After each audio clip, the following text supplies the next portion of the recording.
I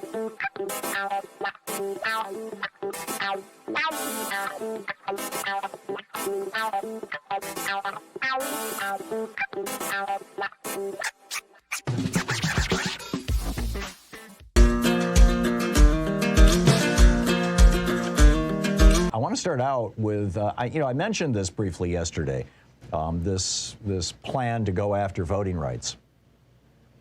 And I can't assert that I'm absolutely right about this. Okay, so this, just like back in March of 2020, 8 months before the election, I told you that I believed that Donald Trump was going to try and pull the same stunt that the GOP did in 1876, when the guy who lost the presidential election, Rutherford B. Hayes, was made president by the House of Representatives. And, I told you months in advance that that's what I thought Donald Trump was going to try. Some people took it seriously. Some people ridiculed it. On this program, I mentioned this to both Congressman Khanna and Congressman Pocan. Both of them said essentially that they had not heard that, and they hoped it wouldn't happen. But it turns out that's exactly what happened. So this, again, I'm telling you what I think I see coming, and I may be wrong, and I hope I'm wrong. But you'll recall when the Biden administration rolled out this $6 trillion plan to build America back better, that included, really seriously tackling climate change, upgrading our infrastructure, getting prescription drug prices under control, expanding Medicare to include vision and dental and hearing, rescuing students who are, caught in student debt traps. They rolled out all this cool stuff. And immediately, a couple of Republicans, and it turns out, I believe there were 7 or 8 of them in the Senate. Actually, maybe it was more than that. But a couple of Republicans and a handful of Democrats, principally the so-called Corporate Problem Solvers Caucus. This is a group of Democrats and Republicans who solve problems for big corporations and rich people in Congress. They're pretty upfront about it. This is what they call themselves. Yes, we're the Problem Solvers Caucus. Decided to solve the problem of President Biden wanting to help people out and reduce the profits of big pharma and reduce the profits of the health insurance industry by making Medicare competitive with Medicare Advantage. And so they said, listen, let us just split off a little bit of this, just the stuff that is the, quote, real infrastructure or hard infrastructure, and we'll take care of that. And we'll get some Republicans to work with us, and we'll pass this on a bipartisan basis, and everything will be good. But don't worry, we promise you that we will also vote on the larger piece, even though the Republicans won't have anything to do with it. Well, the promise turned out to have been a lie, Joe Manchin and Kyrsten Sinema. And we still don't have Build Back Better. We'll see if they eventually end up holding their end of the deal, but I'm skeptical. But now my concern is that we're about to see the exact same okey doke with voting rights.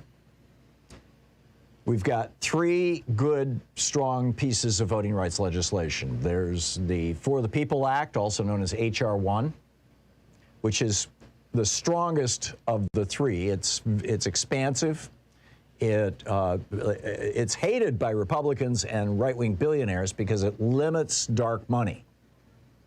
It demands transparency. It reduces the power of billionaires to control elections, in addition to making it harder for states to gerrymander and to mess with your vote and all that kind of stuff. So that's H.R. 1, or the For the People Act.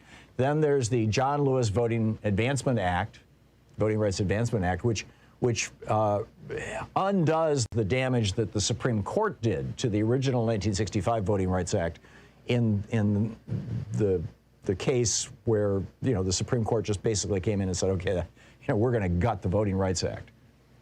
And so, the John Lewis Act fixes that. And then there's this third one that really was shepherded through Congress. It's a pretty decent piece of legislation by Amy Klobuchar, who is the lead on this bill. But Joe Manchin signed on to it, and it's called the Freedom to Vote Act, and it takes the most urgent stuff out of the H.R. 1, the For the People Act, and makes it its own standalone law. But then there's this fourth thing, and it's just starting to pop up on the horizon.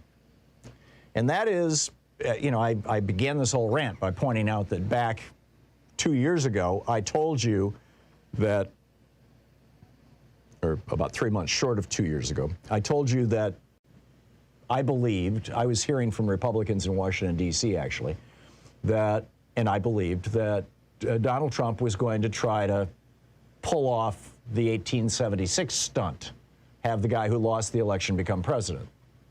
And that he was going to do it the same way. He was going to do it using this law called, well, at the time, they just used I believe it's the 12th Amendment.